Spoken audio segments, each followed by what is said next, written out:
Hello, welcome to my kitchen. You're cooking with G. Tonight we're making cookies. Chocolate coconut oatmeal cookies. So for our cookies we use a set of wet ingredients and a set of dry ingredients. For our wet, I'm going to do both white sugar and brown sugar. I do a flax egg, some coconut oil and vanilla. For our dry ingredients, we do a flour, oatmeal obviously, salt, some coconut, cornstarch, baking powder, and of course chocolate chips. So cookies are pretty easy. You just mix your wet and your dry and then you mix it all together. So I'm going to show you how to mix the dry ingredients first. So I might have lied. Before we mix the dry ingredients, we're going to mix our flax egg. Our flax egg is a great replacement for real egg because it holds your cookie together like glue. For one flax egg, I do 1 tablespoon of ground flaxseed with 3 tablespoons water. About, you know. Then you just mix it together, and it's a little liquidy at first, but once you let it set for a few minutes, it'll thicken up. So I mix my flax egg and set that to the side, let that thicken up. I'm going to mix my dry ingredients. First thing, I'm going to do 1.5 cups oats.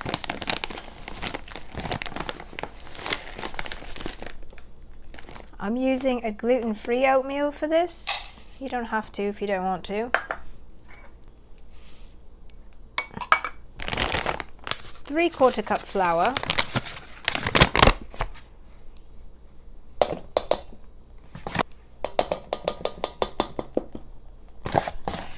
Tablespoon cornstarch.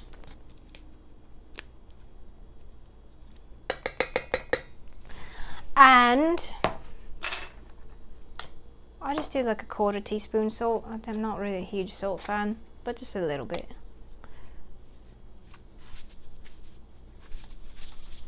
Maybe. Okay, there we go, that's good enough. What was I going to use this for? Nothing. Alright, so then I'll just get all my dry ingredients in a bowl and stir them about. I just remember what this was for. 1/2 teaspoon baking powder. Alright, now let's mix it all about. And set these aside as we do our wet ingredients.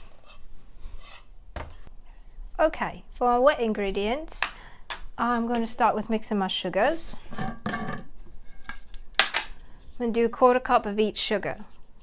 1/4 cup white sugar, 1/4 cup brown sugar. Gives it a little extra oomph if you mix the sugars.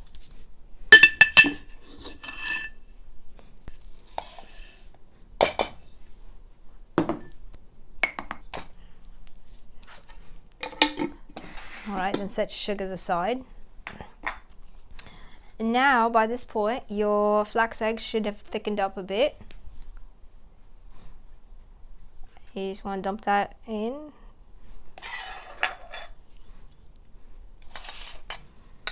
Scoop it in. Alright, scoop that in. I'll add a teaspoon vanilla. Oh, spilled over a bit, that's okay. I'll mix that about. Alright, so I'll mix my sugars and my vanilla about a bit, but I still need to add my coconut oil. Before I add my coconut oil, I need to melt it. You need a 1/2 cup melted coconut oil. It's a little hard to gauge sometimes how much it's actually going to melt down to. So you might just want to start with a couple spoonfuls, melt that down, put it in your measuring cup, and if you need more, go back and melt some more. So while you're waiting for that, just, you know, have a sip of wine, do some knitting, read a book, catch up on the weather, work on your resume. If you stir it a bit, helps it melt.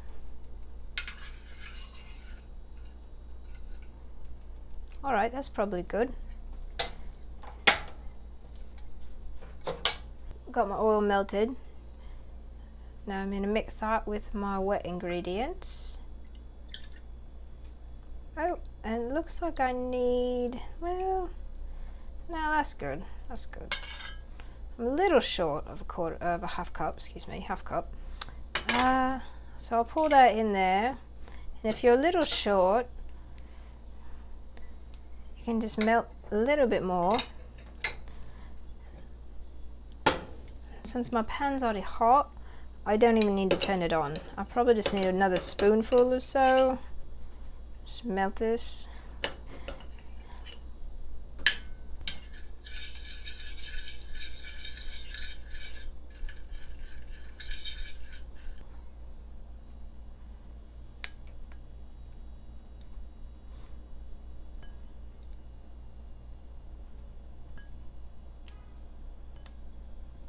Alright, now that I got all my melted coconut oil, I'm going to mix it in with my sugars.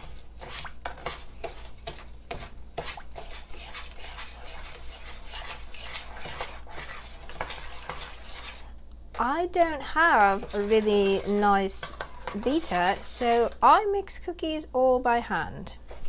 And they turn out great anyway. Got my wet ingredients all mixed up, and now I'm going to mix them in with my dry ingredients. I use a spatula to make sure I get all the sugar and everything out the bowl.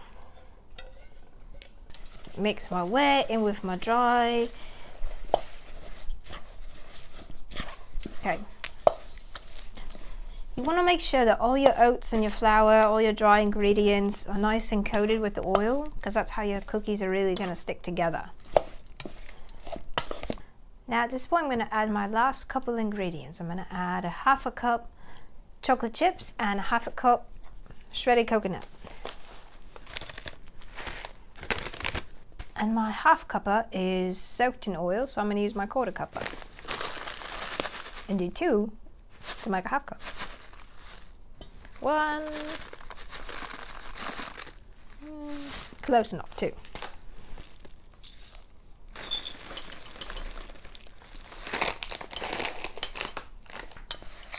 Alright, now stir that all together. At this point, if you don't have a nice mixer, it might be easier to just stir it by hand.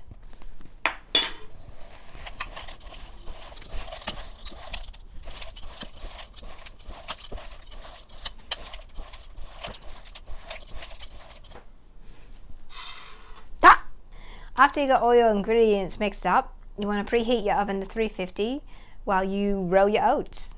So I just get in there with my hands to mix the cookies.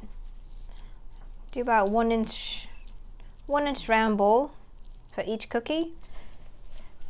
It's going to fall apart a little bit, so you just need to squeeze it together to hold it.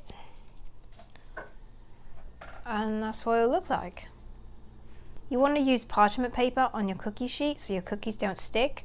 I already have a sheet down because I reused my parchment paper 1 or 2 times. All that prep work, and finally the cookies are going in the oven.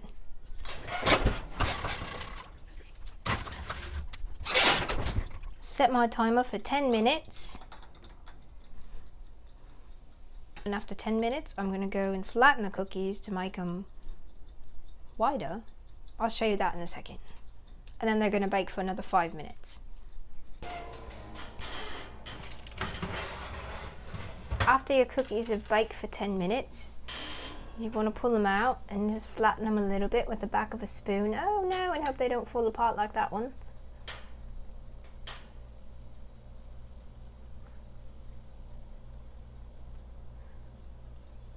One casualty, only one. Okay, we're all right.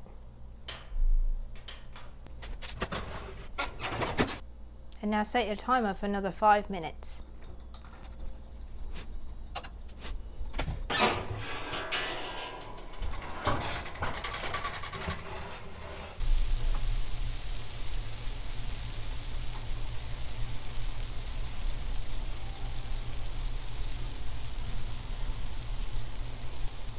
So here's our final cookies. I let them cool for about 10 minutes after they come out of the oven. They are a dairy-free, egg-free cookie, and they taste great, especially with a glass of homemade almond milk. See that recipe in another one of my videos. That concludes this episode of Cooking with G. Enjoy your cookies.